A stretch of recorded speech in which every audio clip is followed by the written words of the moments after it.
Well, first off, I wanted to thank everyone for taking time out of your schedules to join us. This is meant to be more of a discussion than a presentation, me reading from slides. I noticed in the list there's a lot of people that have a great deal of experience in developing and delivering experiences. So if you feel you have something to contribute as we're going through, by all means, feel free to do so. I'll also throw in some examples suitable to our conversation as we go along. But to start, I'll just give everybody a little bit of background on how it is this Creating Experiences Toolkit came to be.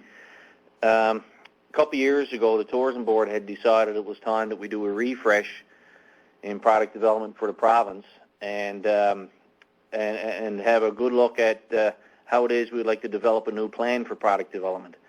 So in a big partnership between the Tourism Board, provincial government, the federal government, H&L, and the DMOs and other industry representatives, we embarked upon a destination development planning process. And it was broken down by region, so Eastern region was actually the first place where it started. The report for Eastern completed about a year ago, probably a little bit longer than a year ago, and that's available for public view and consumption in a bunch of different sources.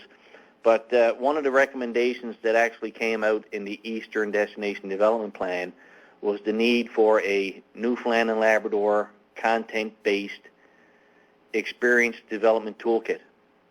So there's a bunch of these experience toolkits out there. Nova Scotia has one, Manitoba, Alberta, Australia, Wales. There's a whole bunch globally.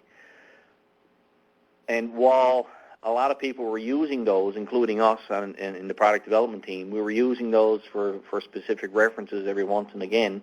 The consultants felt that it was necessary to have one specific to Newfoundland and Labrador. All the partners in the destination development planning process agreed, so we set forth in developing one specifically suited to us. So that's how the document came to be about. We have a very select few printed copies, but as Craig mentioned, we did post the link in the chat window, and that will bring you to the PDF version, which is on our departmental website. So if you click on that, probably at the end of the presentation, because we don't want to fool up the slideshow for you, that will bring you to that document, and it's printable, and certainly equally as usable as the booklet we had printed. Additionally, Scott, we usually send out an email after the webinars, and we'll have a link to it in there as well. Excellent. That's perfect. So that's great. I'll just dive right in here. Craig, I hit this little arrow to advance. Go ahead. Back up. Go ahead and back up. So in the booklet, we'll cover some information about our current markets and our future markets. We'll profile some of the visitors that come here. We'll talk about some of the elements required for good development for experience delivery. There is the actual link to the document there. We'll talk about some business opportunities. We'll ask those online to share some ideas or some experiences you've delivered before that have worked very well with the group. And in the document also, there's 6 profiles of some operator experiences that are out there currently in the marketplace. And when you read those profiles, you can certainly see there are common themes throughout them. Key thing is we have a lot of operators interested in doing experiences. There's a lot of people and groups and sites and attractions and businesses out there delivering experiences. They're all distinct. Everyone has something different to offer. The trick is finding that uniqueness in your own that gives you that competitive edge for that little piece of the experience you want to deliver. No two are alike. Oops.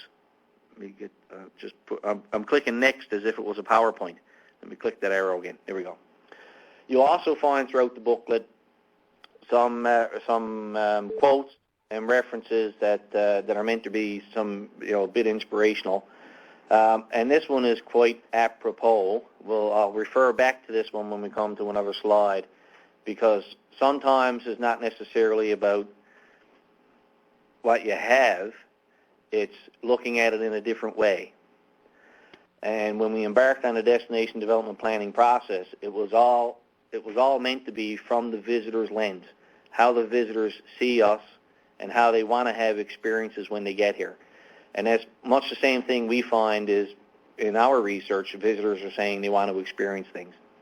Quite often we want to present to them what's important to us and what we feel it would be important to them, but sometimes it doesn't necessarily mesh with what they want to experience. So we need to look at it with fresh eyes, kind of. So we'll just profile this section of the document, Inspiring Travel here. This is not going to be anything new for many of you, but travelers to the province, I mean, in their mind's eye, when they think about visiting Newfoundland and Labrador, they have a picture that plays in their brain. And a lot of that revolves around our natural creativity, our environment, and they do see us as a unique culture within the Canadian mosaic. So when they come, they want to experience some of those things.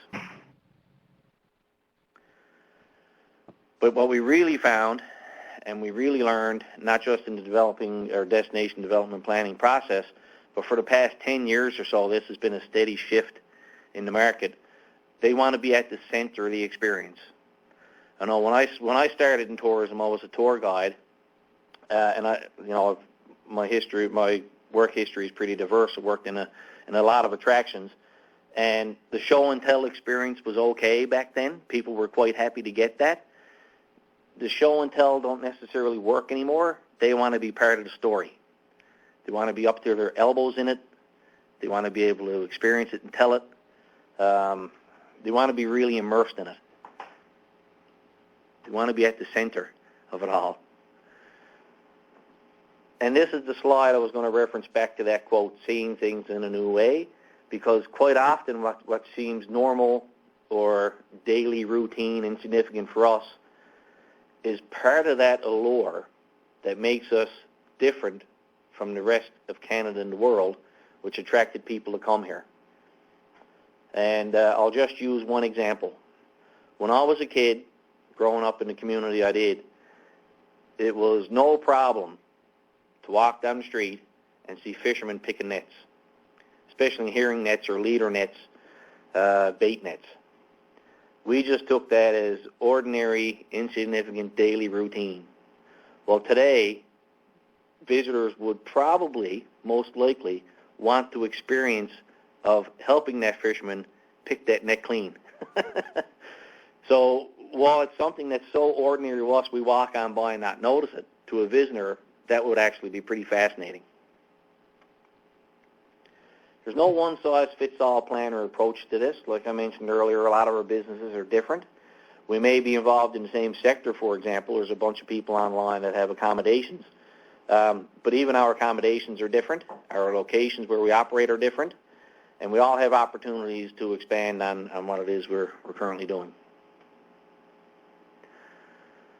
One of the things the consultants drew attention to was the fact that the marketing campaign and the creative approach to telling the stories in the ads is so successful, we need to have the same kind of approach to telling our stories when people arrive. So that was pretty significant. And ideally, we'd like to have our experiences aligned with that. I often get calls in my role, for example, of people who have an idea for a tourism business, and when I start talking to them, I'll often ask them, have you had a chance to look through the photos in the travel guide and see if what you have in mind aligns with what people would see when they look at our ads or our photos? You want to try and make that connection. So when we tell our stories, there's a few things we always try to keep in mind. We want to be relevant to potential travelers. There's a great deal of awareness out there. We want to make sure we fit within that brand awareness. We want to make sure what we're developing and offering differentiates us from other destinations, not just in Atlantic Canada, but globally. For a lot of people, a trip to Newfoundland and Labrador is often considered against a trip to New Zealand. They see us as the same kind of exotic destination. We want to be unique and exclusive in Newfoundland and Labrador. We want it to be deliverable on the ground. We really need to be able to deliver on the promise of having that experience. And as an industry, we're all working hard to make sure we're aligned with the brand promise, and we're creating experiences that fit with travelers, with their needs. But we want to make sure they connect with our special places, our people, and our cultures.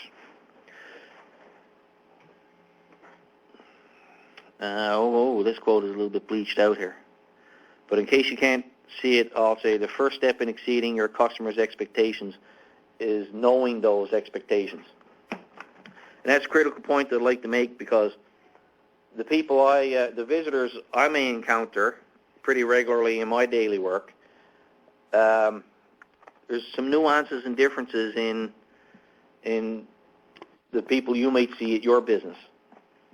So it's only through examining that we would really understand that while there's people coming, they all have some level of a bit of a different expectation.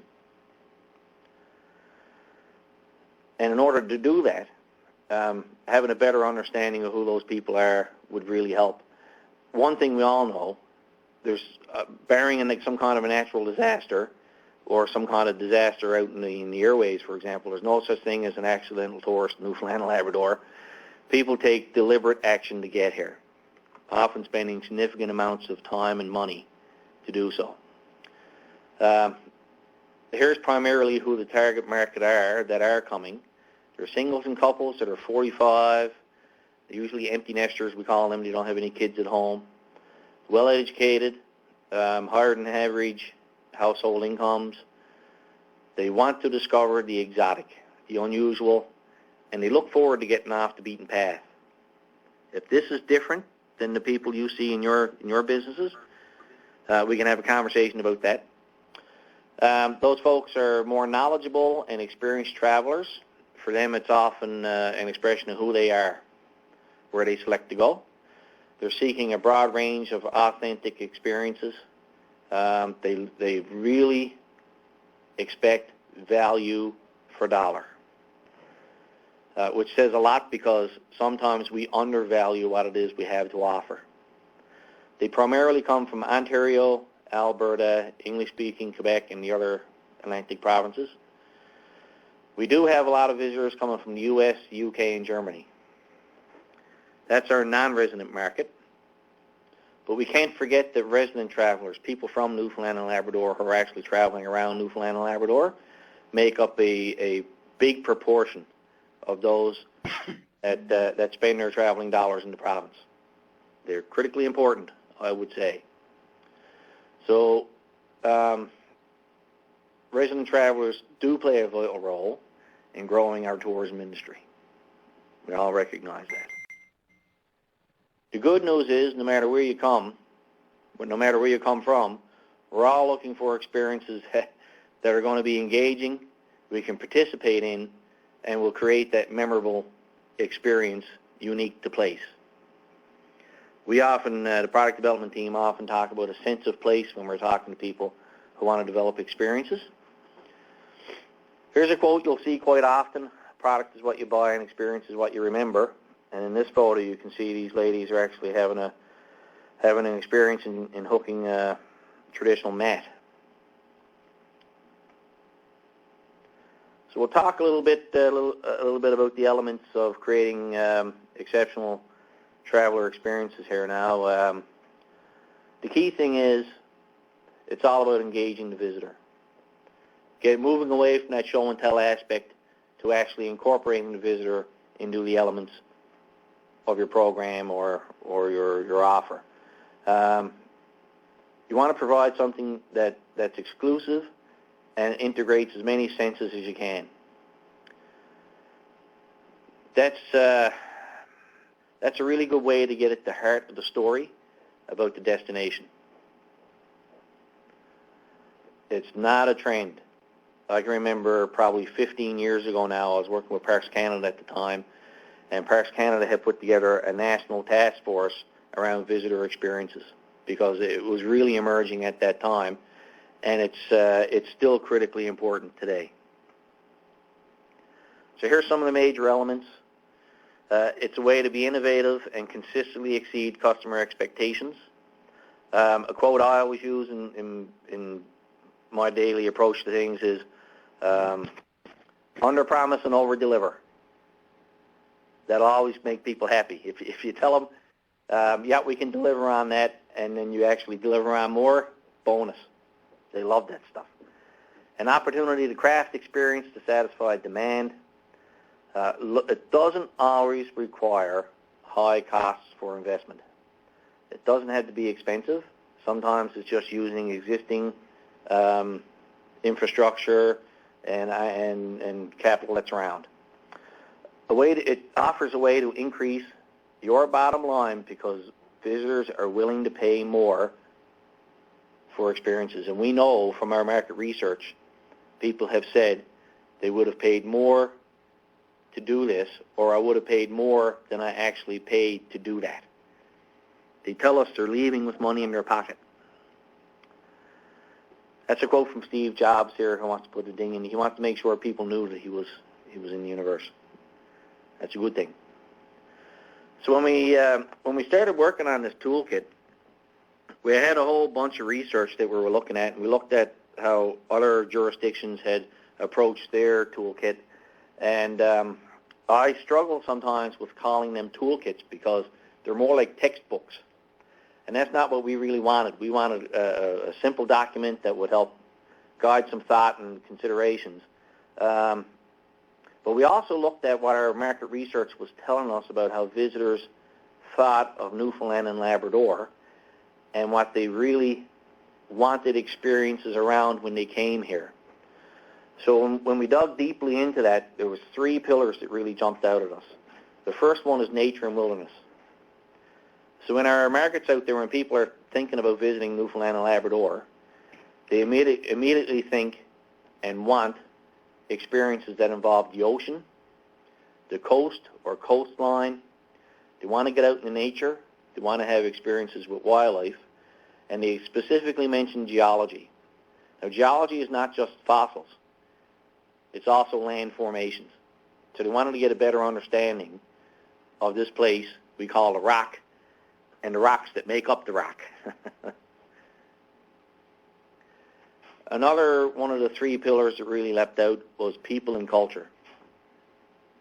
When visitors are planning their trips to the province, they often seek out experiences where they can engage local culture, they can attend festivals and events.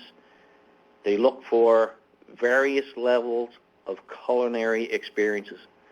We prefer to use the words food and tourism because culinary sometimes has like a really high-end slant to it, but we want people having good food no matter where they go, and they look for that. Local art, city activities. We know pleasure walking through communities and towns is very, very popular with our visitors, so they look for those kinds of experiences. They like to have live entertainment, especially in the evenings, and they also look for Aboriginal experiences. That came out in our research. The other pillar, which was critically important, is history and heritage. So when people think of Newfoundland and Labrador, they think of all of our historic sites, our lighthouses. They specifically mentioned the number of UNESCO sites we have in the province. There again is pleasure walking in communities, museums and galleries. So people expected to have those, that we would have those, and they would have opportunities to come and visit and have experiences there.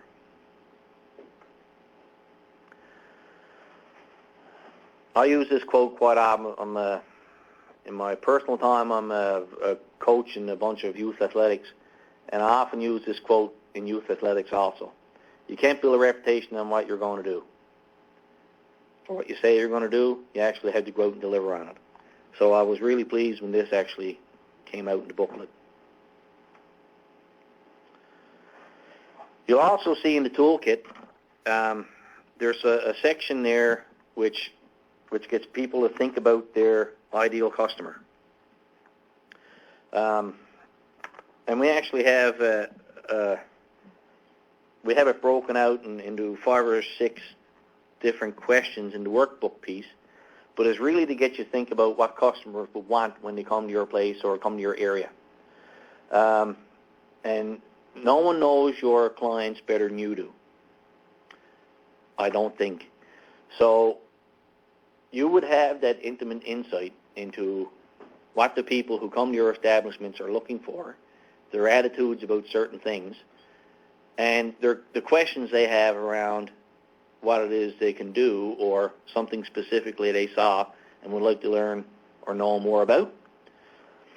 So specifically when it comes to your customers, the first step to really developing a good experience is developing the profile of who your ideal customer would be for that experience. What interests them, where they come from, what's currently happening in your area that's new and hot. A good example for me would be, and not that I was surprised to hear this, but last year I was talking to people from Ontario, and they had more questions for me about cold water cowboys than anything else, because they were fascinated with the show.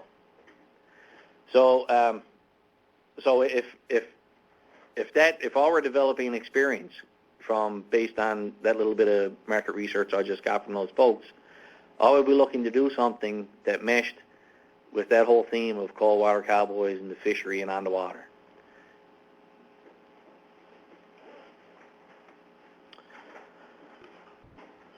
Step 2, as we outlined in the document, would be having a good look at what assets are around in your community or your area or your region. What makes it special? I mean, the product development team, we say this so often, a nice place to live is a nice place to visit. So what is it about your town that makes you like living there? What is it that makes the people want to live there? If there's a way to connect visitors with that sense of emotion around what the town means to the people that live there, that would be a really good thing. What would they find interesting to see? Is there a particular historical event that they would like to learn about? Some way to bringing that to life which would engage them.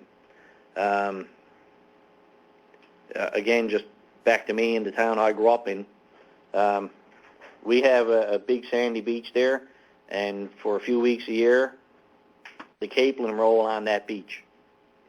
That's a visitor experience just waiting to happen. And even when people are visiting in August, then the capelin technically should not be rolling anymore, but we know sometimes you do.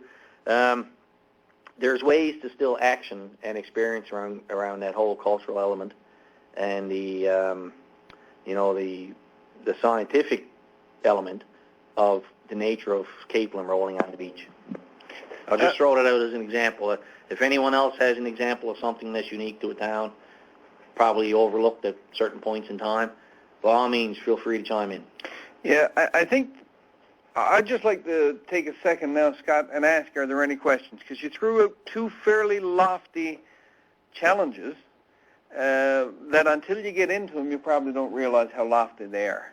Identifying a target market. I come from a technology background, and your website should be built for a specific target market. Oftentimes, operators say, well, my target market are visitors to Newfoundland and Labrador. That is not really nailing down who your target market is. That's very broad. That's pretty broad, and I think it takes a little bit of hard analysis to understand who we're really talking about. In the electronic example or the web example, if most of your traffic are for weddings, your target market is the bride. Yeah. That's who your website should be built for, because the groom really doesn't matter at that point, even though it sounds like it's a couple. It's about the bride. So how do you drill that down? Any ideas on helping people determine their target market? Well, as an example, and I'm going to use me as an example in the town I grew up in. there's a historic site there. So if I were just pitching it out there, an accommodator in that town, if I had like 4 or 5 chalets and a few rooms or whatever, and and those were doing good, but I wanted to further advance the opportunity to do more. You get a higher return on the people who are staying in my rooms and probably put together some kind of a little package around an experience. The first thing I would do is I would have a conversation with the operators of that historic site. Because even though there's people staying in my establishment, only half of them may be going to the historic site, and there's going to be a lot more going to that site not staying with me. So I would want to know more about who actually goes to that site. Who is their visitor?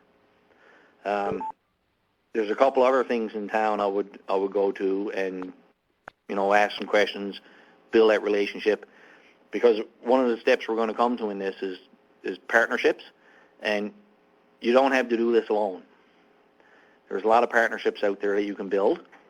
I'd also have a good look.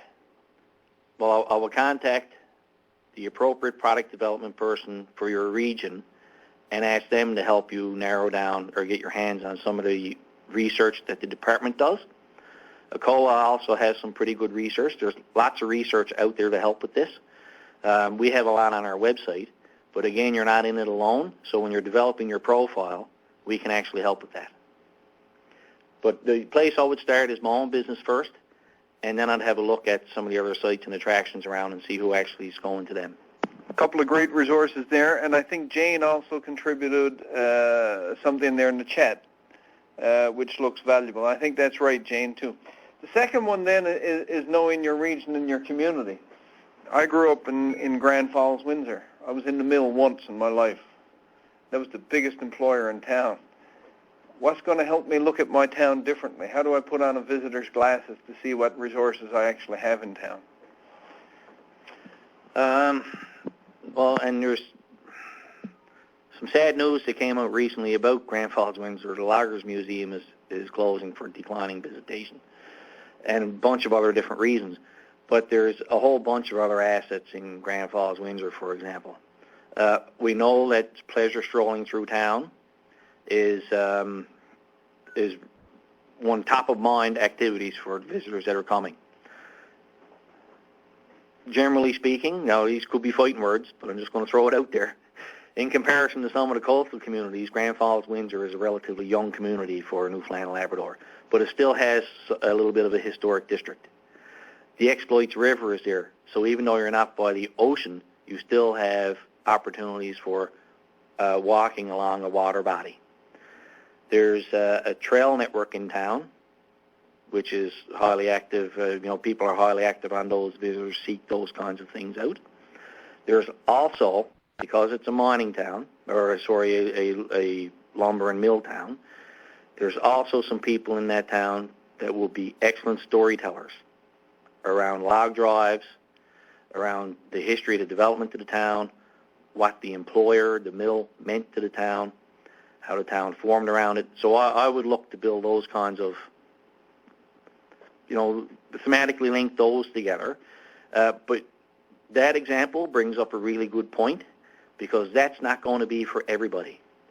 So when linking it back to our last discussion around who's your ideal client for your experience, trying to make that experience a catch-all for everybody that rolls through town is probably going to water it down to the point where it doesn't work for anyone, or it will work for very, very few, as opposed to working for that niche that are coming that would be more interested in learning about that. I think that's a perfect answer.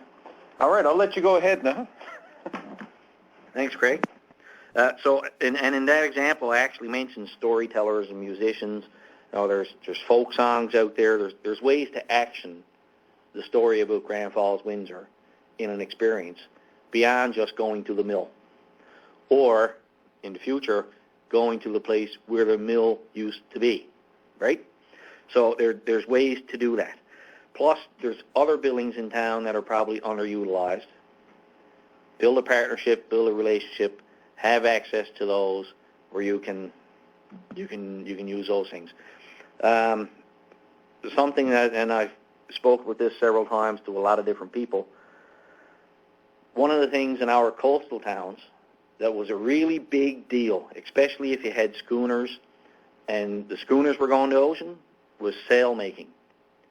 But there's not a whole lot of experiences around sail making anymore. You don't even really hear about it much anymore unless you hear a story about a particular schooner and the sails were made in a particular spot. Well, that's an experience that's just waiting to happen in one of the heritage buildings in a town that's probably underutilized, right? That kind of thing, if you can thematically link it to other fishery-based activities in that town. So hopefully that covered it. Well, I think the idea here is to stretch the mind a little bit to see what the possibilities are. And what I'd really like is for everyone out there that's on the webinar to start thinking about this a little bit to your location and your business specifically. What is it in town that you could probably integrate into an experience, keeping in mind that you don't have to do all this yourself. There's partnerships waiting to happen.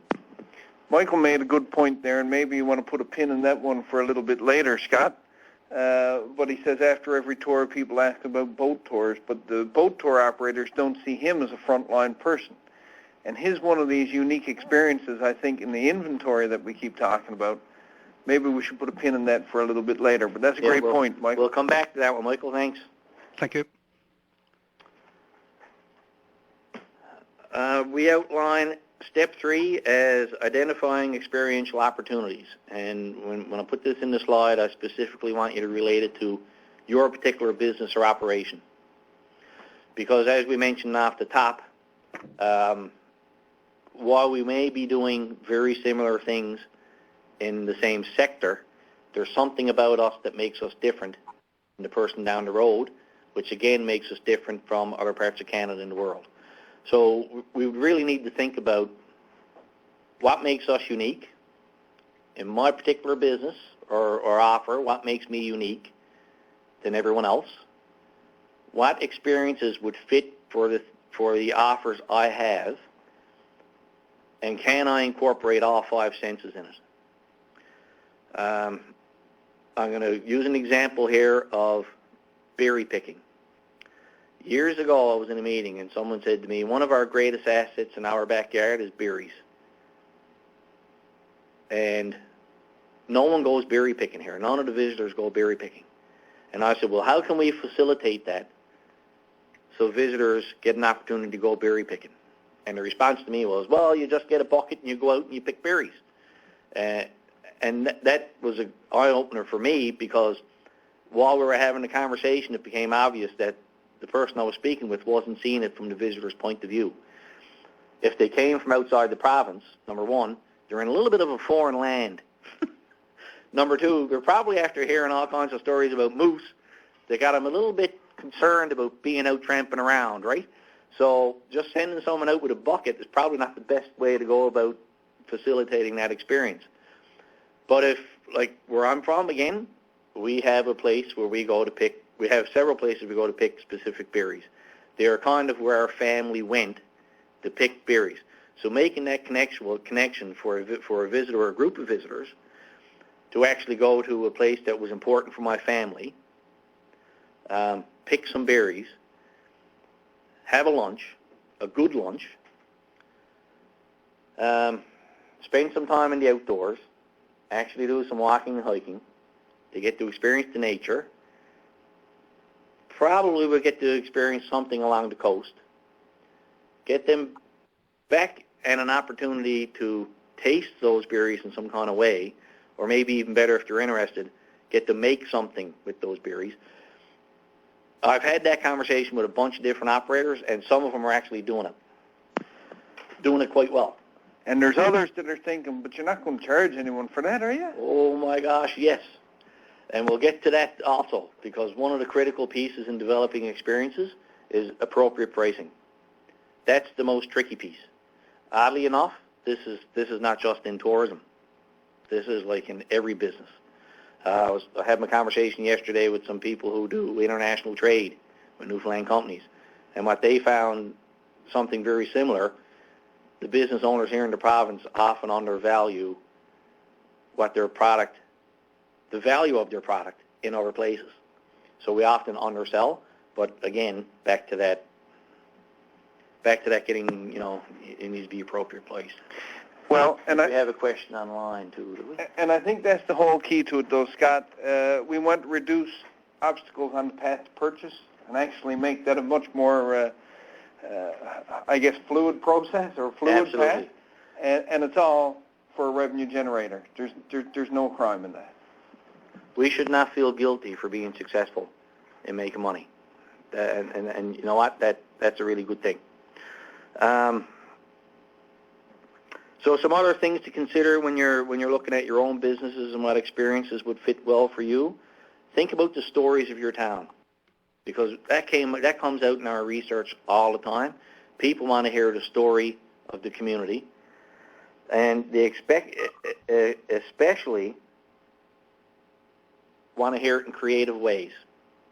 Beyond the show and tell aspect, they'd like to be immersed in a part of that story. So in the berry picking piece, where I'm from, berry picking was actually an industry for making jams, and it was since the 30s, jams for export.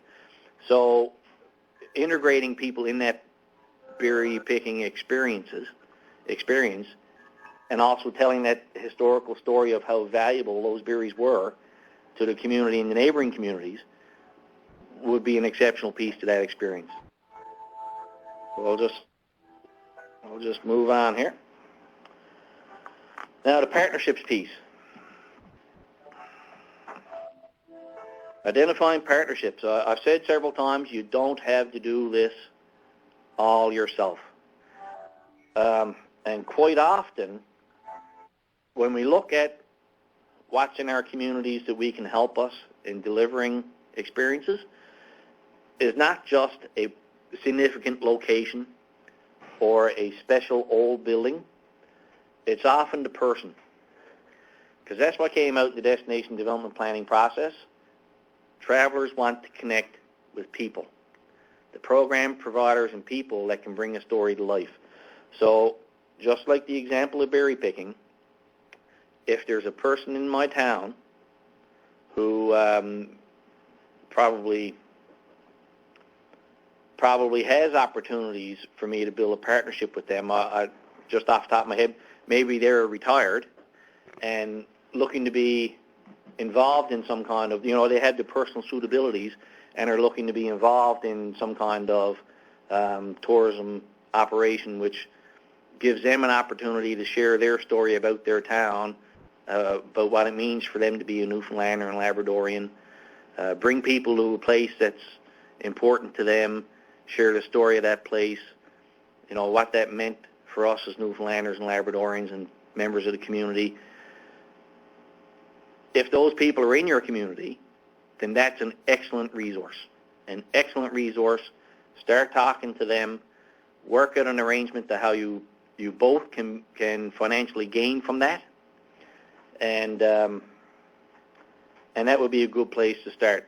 You can also look at other operations, other sites, other accommodations if you want to go beyond your own community. Make links to other accommodators, that kind of thing. Michael had a question there too about how boat tour operators, he often gets questions about boat tours, but boat tour operators don't see him as a front line.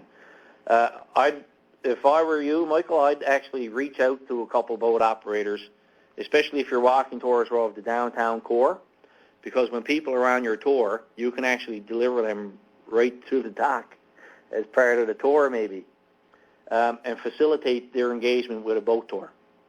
So I might be underestimating it. We can have a chat afterwards and discuss that. Now, if there are 4 or 5 boat tour operators, do I have responsibility to mention them all rather than promoting one only? If there's a boat tour operator that their offer more aligns to what it is you do in your tour, I would think that would be that alignment would cause you to gravitate towards them. I know you'd ideally like to offer opportunities to everyone, but again, I think it will come back to what the best fit is for your ideal client, for your customer. And we can have a conversation offline too if you'd like to do that.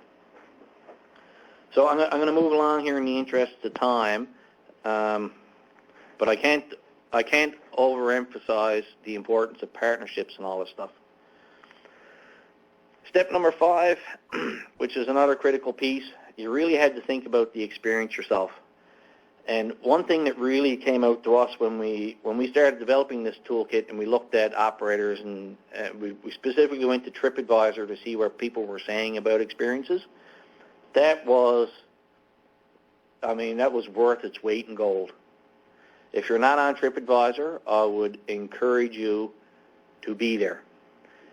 If you think you're not on TripAdvisor, I would encourage you to go there and just put in the name of your business or offer to see if you are there, because I'm pretty sure somewhere along the way someone has put in a comment on TripAdvisor. So you may be there and you don't know about it.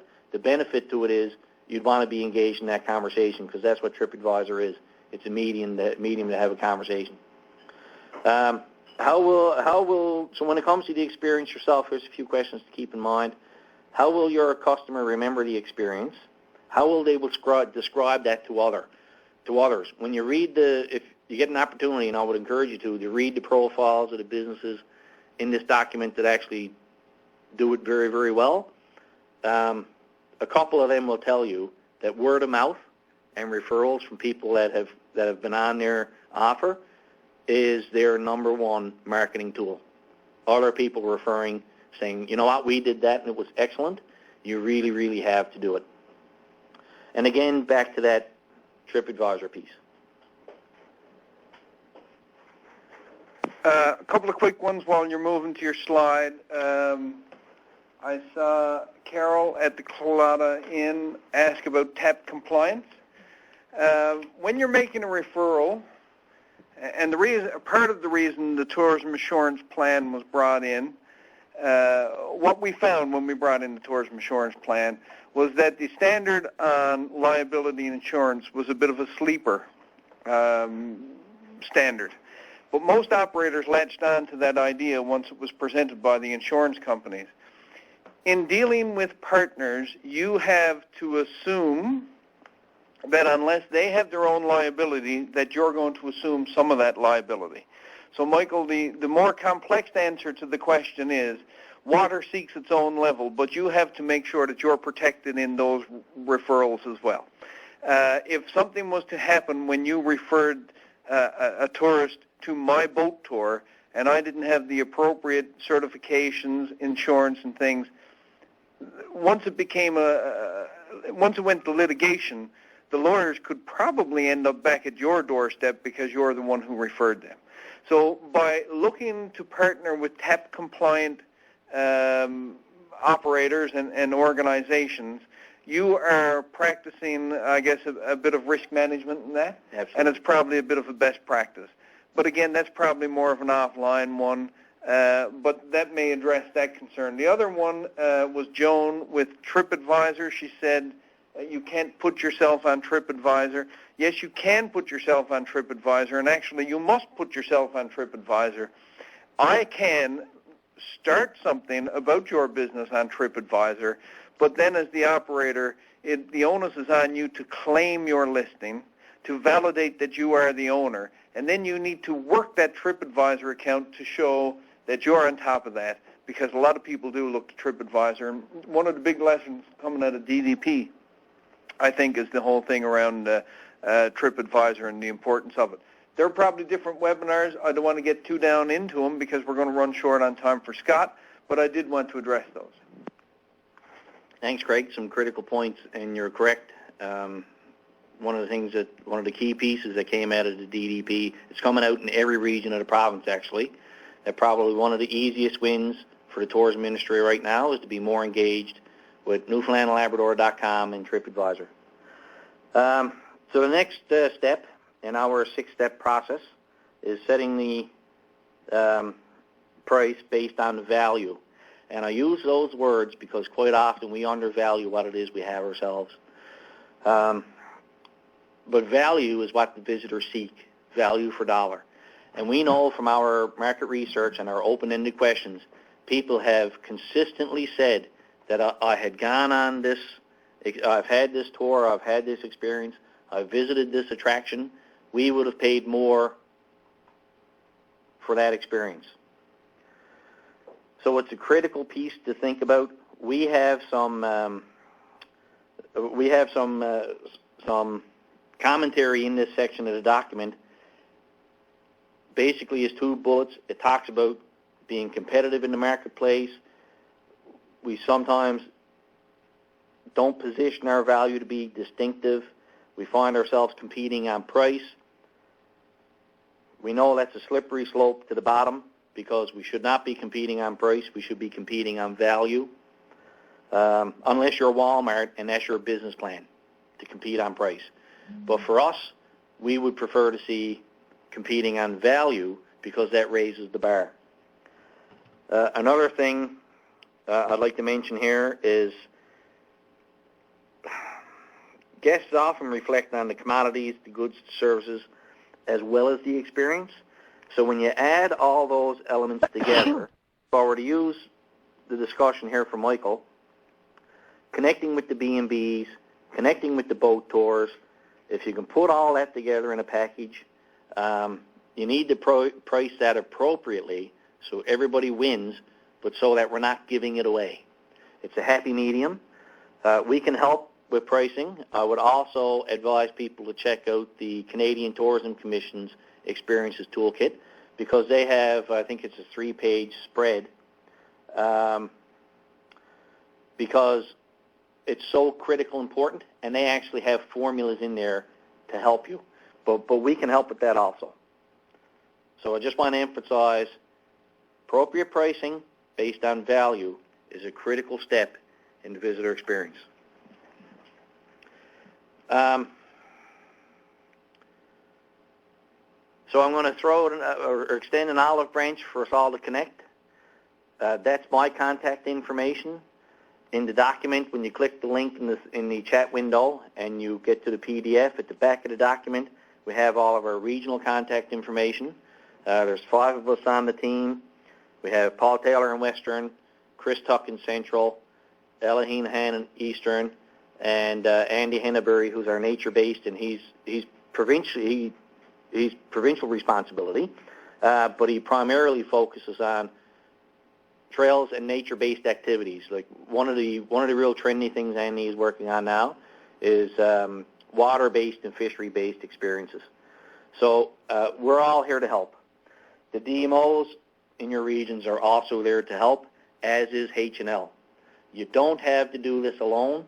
You don't have to work in isolation. We can all help each other when it comes to this kind of thing. So don't be shy. Reach out and connect with us. We'll help you if we can. We'll only be too happy to help if we can. As Craig Foley often says, those of us in helper positions. So think of us as being in a helper position for this kind of thing, particularly the product development team.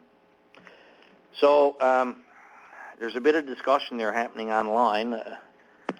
Engagement in the chat window has been excellent. I'm over the moon about that on a personal note. But there's been a lot of discussion there. I'm not sure if there's any real questions.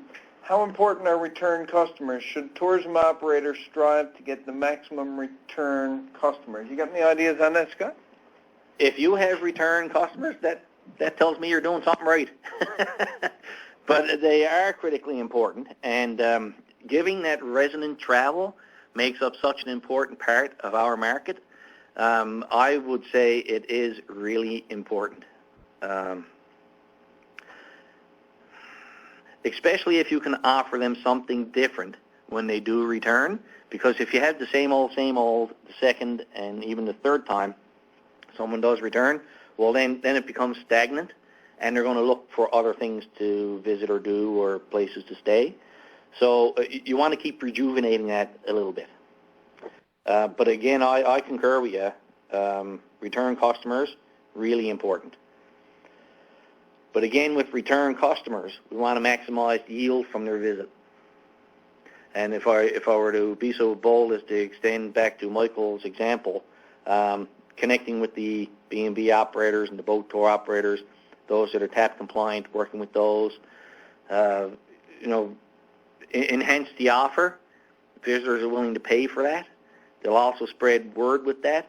But as you will see in a couple of the case studies in the toolkit,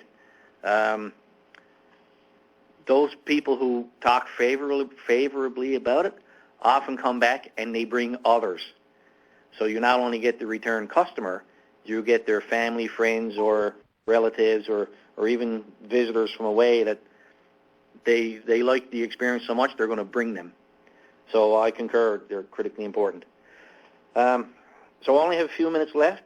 I'll just say that I'm hoping this has been useful to you, and it looks like we've generated some good discussion in the chat window. We started out talking about what motivates people to travel to the province. We looked at our visitors, who they are, where they come from, what kind of experiences they're looking for. We covered the components that make up experiential travel. We spoke about the 3 core themes or pillars that visitors say they think of when they play their movie of what a visit to Newfoundland and Labrador would look like for them. We spoke about those 3 pillars, nature and wilderness, people and culture, history and heritage. We covered the 6 steps to what we feel are the best steps to developing a good core visitor experience, and we spent a little bit of time talking about appropriate pricing. We also talked a little bit about how you can use all 6 of those steps to look at your business or your offers a little bit differently to expand your offer and hopefully find ways to get a higher return on investment, which is a good thing. So if anyone has any questions, by all means, I'm more than happy to chat with you. And if you want to connect after, I'm happy to do that also, as well as other members of my team. Well, Scott, that's excellent. I was just trying to read some of the comments there, and I can't read and talk at the same time, funnily enough. Anyway, there's some great comments coming in there. Judy had a pretty specific question about getting into the market in her local area. I don't know if you want to review that one while I'm talking. Judy at the Bayside Bed and Breakfast. Also, Terry is doing a lot of work with the First Nations. He's suggesting to start reaching out to those groups because they are certainly players in the industry and possible sources of partnerships and networking, I would assume, Terry?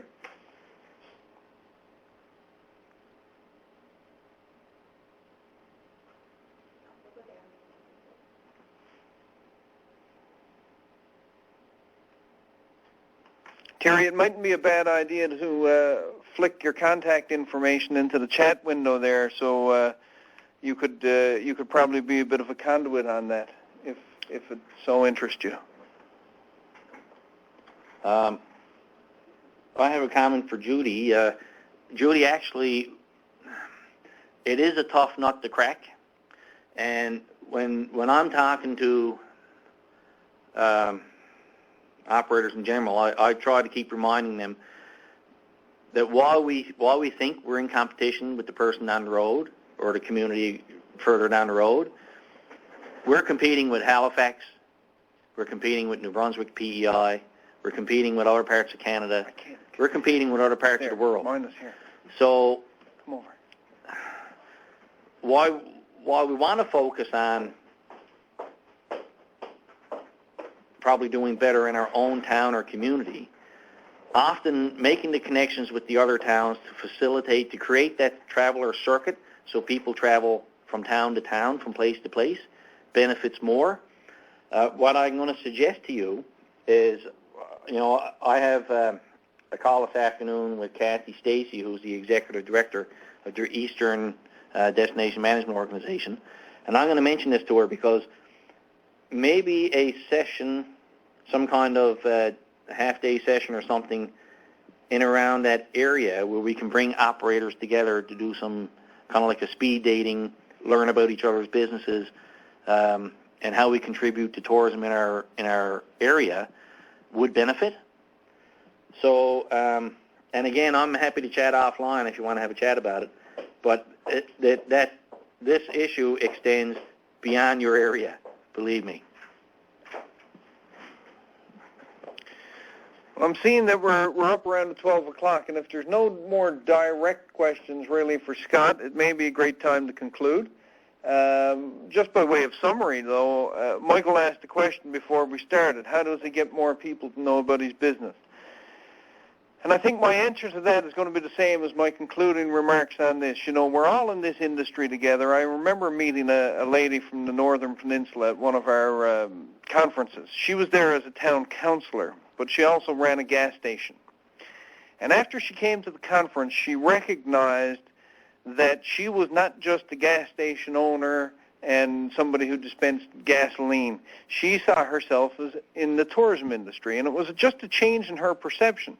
But really, anybody that was going up or down the coast was stopping at her business, and she had an opportunity to influence people and help enhance that experience that tourists are looking for.